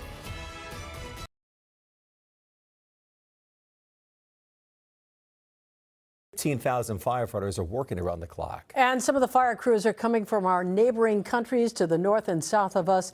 Alberta Wildfire in Canada has sent 2 fire crews to assist with the LA wildfires. They tweeted out these pictures this morning as they were getting ready to leave from Canada, headed to LA. LA Fire Department Chief Kristen Crowley says the department is oh so grateful for all their help. We also have reinforcements from Mexico as well. Over the weekend, a crew of more than 70 firefighters joined American crews there on the front lines after landing at LAX here. They received training at the March Air Reserve Base in Riverside. Entonces venimos con mucho entusiasmo y pues apoyarlos, ¿no? Firefighter says he and his team come with great enthusiasm and are honored to help. The Mexican fire crews were deployed to the Palisades fire to help in hand-line construction to surround and suppress that fire. Coming up at 6. I'm Conan Nolan. Thousands from the Pacific Palisades to Altadena have lost their homes. Now what? That's going to cause major delays. A long road ahead for those seeking to rebuild. I'll have a live report. He says it's a $3,700 investment that absolutely saved his home from the Palisades fire. I'm Hetty Chang. Coming up, we're going to show you what the system is and what else this homeowner says he did to protect his home. Next at 6. Right now at 6, progress on the Palisades and the Eaton fires, but is it enough? The concern is winds pick back up tonight. Melissa. And Colleen, we've got moderate to locally strong winds on the way. Wind advisories, high wind warnings have been posted tonight right through Wednesday. We'll talk about it coming up with your first alert forecast. And what caused two of California's most destructive fires in state history? Well, investigators locate a possible point of origin in the Palisades fire, just as some people who survived the Eaton fire start pointing fingers. NBC4 News at 6 starts with breaking news. And we begin here at 6 with the Palisades and Eaton fire still burning here in LA County. Good evening once again, everybody. I'm Michael Brownlee. And I'm Colleen Williams. The focus for firefighters today, getting the upper hand just before the Santa Ana winds are scheduled to pick up tonight. Here's where the numbers stand right now. The Palisades fires burned nearly 24,000 acres. Containment, 14%. Meantime, the Eaton fires burned more than 14,000 acres. Containment there, 33%. Firefighters continue to work on hotspots on both major fires. The death toll stands at 24 across LA County. Tens of thousands of people are still under evacuation orders. And with the winds set to move in tonight, set to return, more could be told to pick up and go at a moment's notice. All right, we have team coverage in Altadena and the Palisades tonight, two of the most vulnerable areas as we monitor our weather.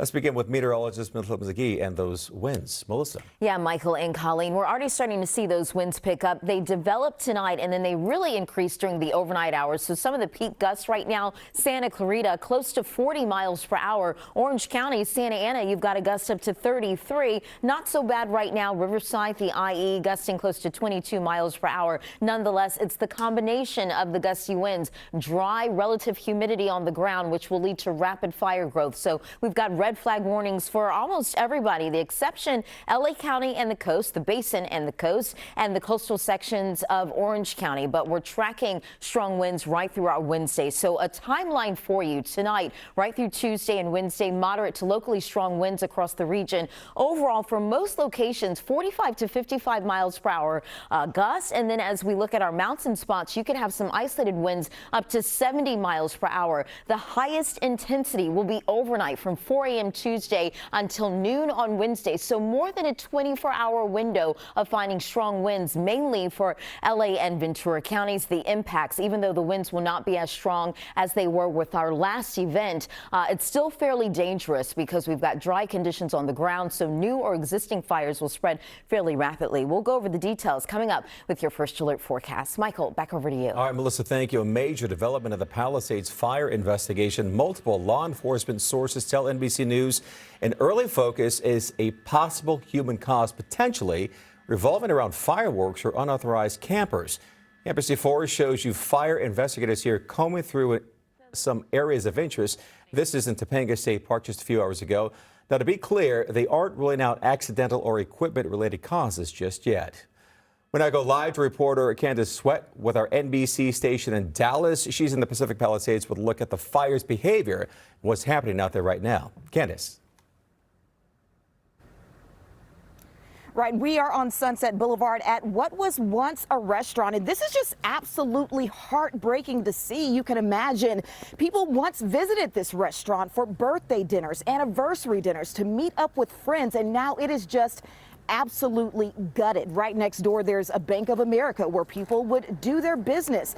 This is an area where you can tell there was once a hustle and bustle and livelihood of folks who live, work, and played here. Now, this is what is left of what's standing in this area. Now, a couple of blocks down the street, and we hope to be able to give you some visuals of this in about an hour, but there's just what you can see in terms of how unpredictable these wildfires can be.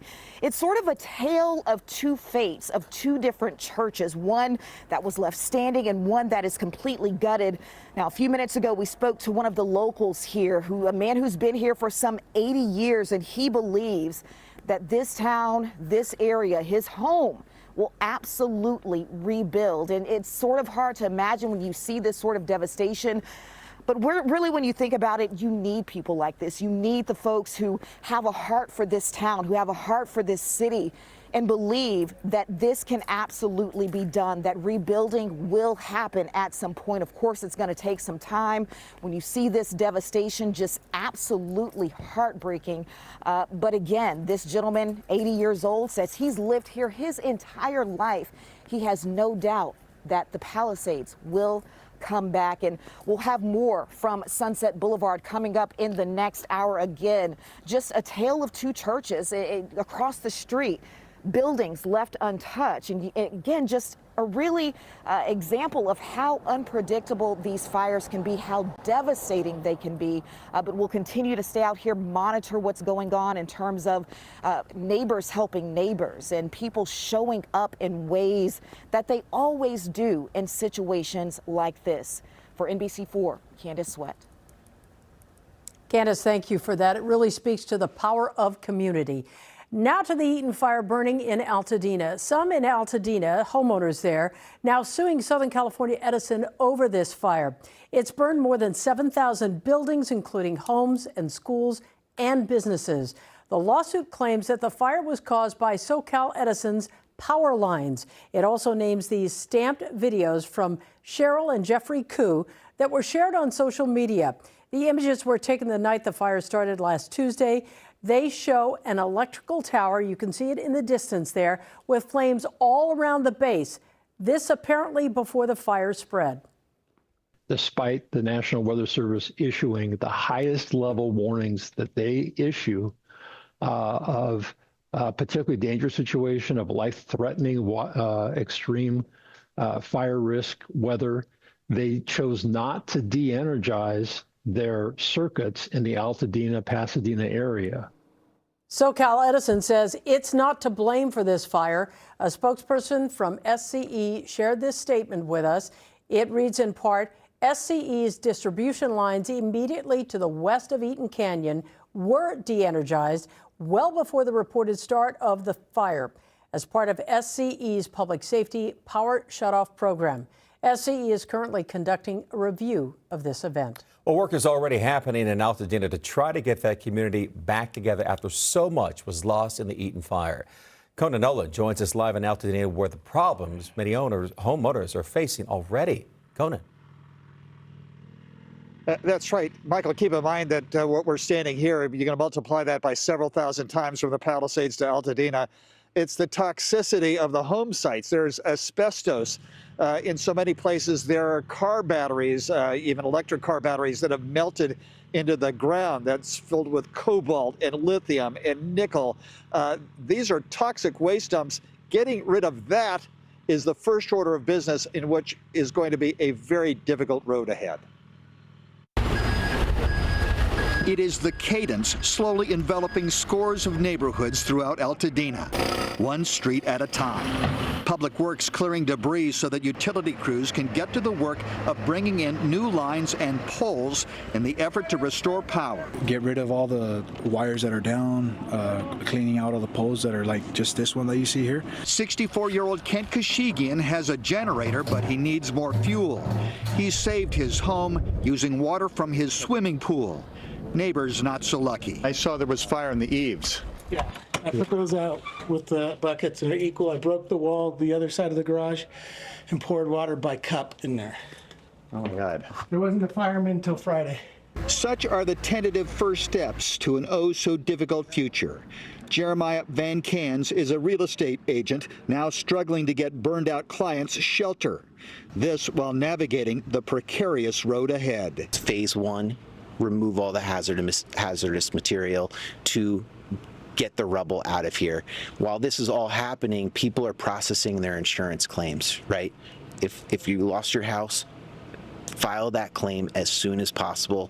What do you have? 12,000 plus people wanting to rebuild at the same time. So that's going to cause major delays. The state already has a shortage of housing and of construction labor, but no shortage, unfortunately, of speculators who started seeking bargains even before the smoke cleared. The land that the house once sat on, they're already speculating on that. Yeah, it's disgusting.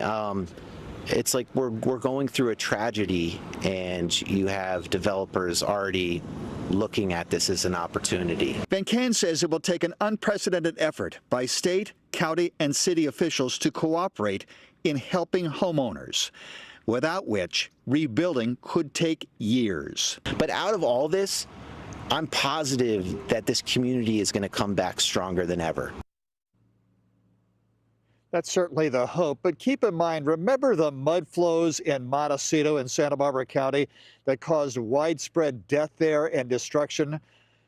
There are still people trying to rebuild their homes, and that was 7 years ago. Reporting from Altadena, I'm Conan Nolan, NBC4. Still ahead here at 6, a success story in the Palisades. One man shows us the machine he says made all the difference in protecting his father's home. Plus, reports of jacked up pricing and price gouging for families displaced by the wildfires. The real estate nightmare for people who have already lost everything. Protecting your home from wildfires, it really is top of mind for people living in areas with fire danger risk tonight. One family, though, says they are certain a home watering system saved their house from the Palisades fire. Yeah, they live just a 4-minute walk from where the first 911 calls came in for the Palisades fire. NBC4's Hetty Chang is live in that family's backyard with a look at that system. Hetty. Yeah, Colleen and Michael, we were just listening to the interview in Conan's report there from that homeowner. This is kind of like a homemade sprinkling system, but think of it as much more advanced. This is the Goling family swimming pool. It used to have about 20,000 gallons of water. It's all gone now, they say, because it went to protect their property. This is where we set up our sprinkler for quite a bit of time. Patrick Goling tells us he's certain two things saved his father's Palisades Highlands home. We cleared out brush that was on our property all the way here, and if you see there, all the trees, everything was cleared on the bottom. Everything dry and dead, we cleared out. The other thing is now sitting in his father's garage. It's a water pump that's fueled by a Honda engine. Consider it a generator-powered, homemade sprinkler system that you hook up to your swimming pool. Goling's father purchased it from someone online last summer for $3,700. I envisioned this being burning, and I said to myself, this is a catastrophe to happen. This is video of the family's test run a few months ago. At the time, they couldn't have known one of the most devastating fires in history would race through their neighborhood. When we came back on Thursday, we were so shocked to see this tree that had caught fire and all this hillside below. And that's when it occurred to us that there's no doubt in our mind that if this wasn't soaking for 5 hours, that the fire would have lit up and burnt everything. The Golings ran the equipment for 10 hours after the Palisades fire started Tuesday. They drained their 20,000-gallon pool and the one next door. Their homes are among the few dozen in their Highlands neighborhood that survived. The Golings say they feel for their community and so many who lost everything. They do believe luck was on their side, but also feel their home watering system saved their home. People should be better prepared for future fires. Fires aren't going anywhere. We want people to save their homes. We saved our home. We want to share our experience with them. Again, the Goling family spent about $3,700 on this system. They also realized that not everybody has a swimming pool, but there's other ways they did protect their property. Notice how they moved all the patio furniture off of their balcony away from the house. That, along with brush clearance and this homemade sprinkler system, they believe is why they have a home to return to. We're live in the Pacific Palisades tonight. Hetty Chang, NBC4 News. And as I mentioned, a little bit of luck. Hetty, thank you for that. I want to give you a live look right now from our camera here in Universal City As we wait on yet more wind, meteorologist Melissa McGee timing it out for you in your first alert forecast. Hey, Melissa. Hi there, Michael. And yeah, we are tracking those strong winds, but right now it's really quiet. It was actually a great afternoon earlier today. Temperatures were in the 60s. As we're looking at a picture outside of Long Beach here on this Monday evening, there are 4 things to watch because we are tracking moderate to locally strong Santa Ana winds on the way. So damaging winds tonight right through our Wednesday. The peak intensity overnight tonight, so 4 a.m. Tuesday until 12 p.m. on Wednesday. So more than a 24-hour period of some locally strong winds here in Southern California. Northeasterly winds for most spots, anywhere from 45 to 55 miles per hour in terms of those gusts. The mountain could have winds gusting as high as 70 miles per hour. So the difference with this Santa Ana wind event and the one we had last week is that, yes, we are not tracking hurricane force winds across the region. However, it is just as dangerous. And here's why. Relative humidity down into the teens and the single digits. So dry conditions on the ground will allow new or existing fires to spread fairly rapidly. And that's our highest concern over the next 72 hours here. So we've got wind alerts to tell you about. In tan, we've got the wind advisories for much of Orange County and the Inland Empire. And then the mustard shaded color here, that's a high wind warning. That's across areas in LA and Ventura counties. And this will stay up until 6 p.m. on Wednesday. Why the strong winds? We're tracking an upper level low and a surface high pressure. So we've got this cold mountain winds coming through and racing through the canyons and passes. The highest gusts out across the mountains and the foothills. That wind will downslope. It compresses as it warms at the surface and it dries out the atmosphere. So I want to do 2 things for you. I want to talk about LA and Ventura County winds and also Orange County and the IE. First, later on tonight for LA and Ventura counties at 11 o'clock, it's still pretty strong. The winds will start to develop tonight, close to 45 miles per hour in Moore Park, close to 40 for Thousand Oaks and Simi Valley. And also another difference with this event and last week, this is in our wind-prone spots, right through the Santa Clarita Valley, Ventura County, valleys and mountains. LA County, you are void of strong winds across our region this time.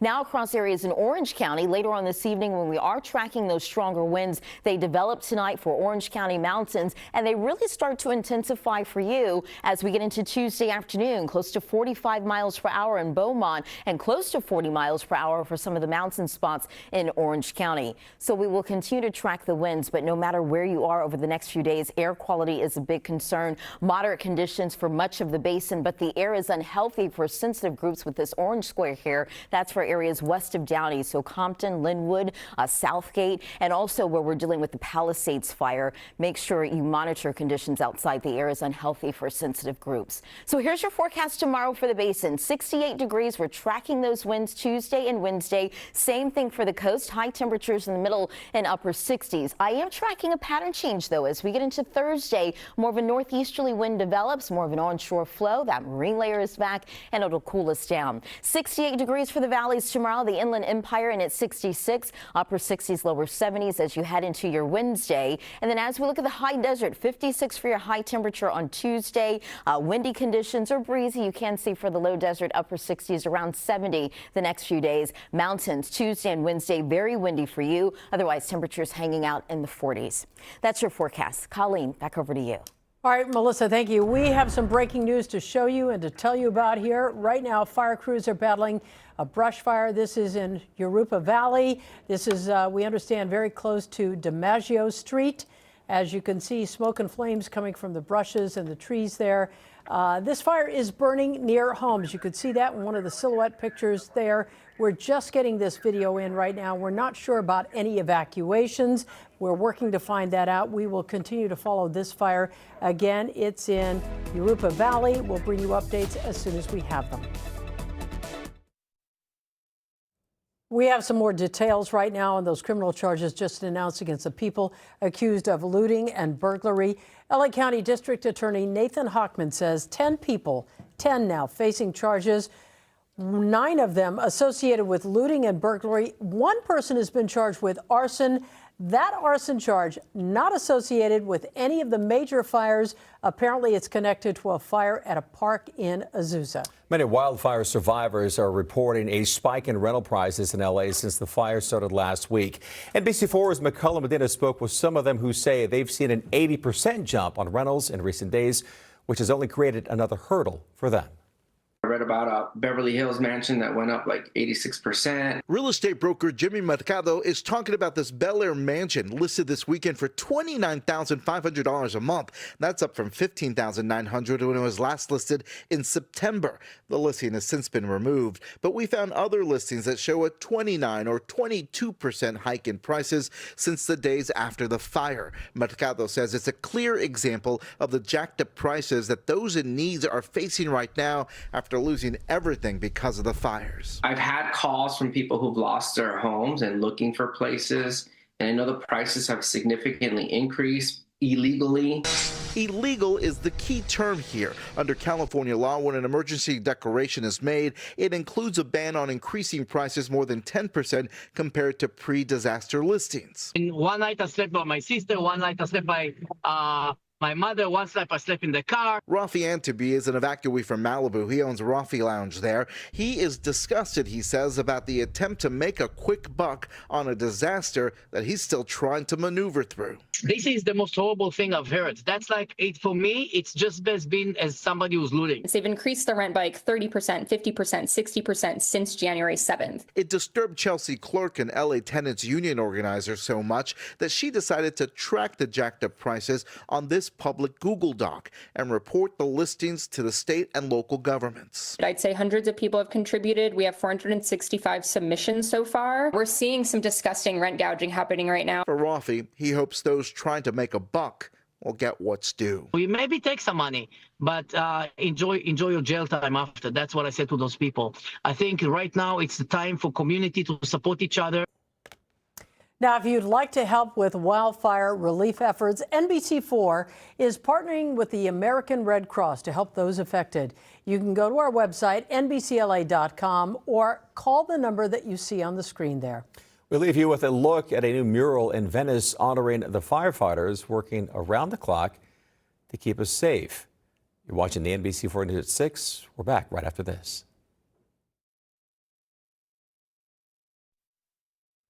The Lakers are stepping up in another way tonight. Back on the court at Crypto.com Arena after having their past two games postponed. Mario Solis live in downtown to show us what the Lakers are up to. Mario.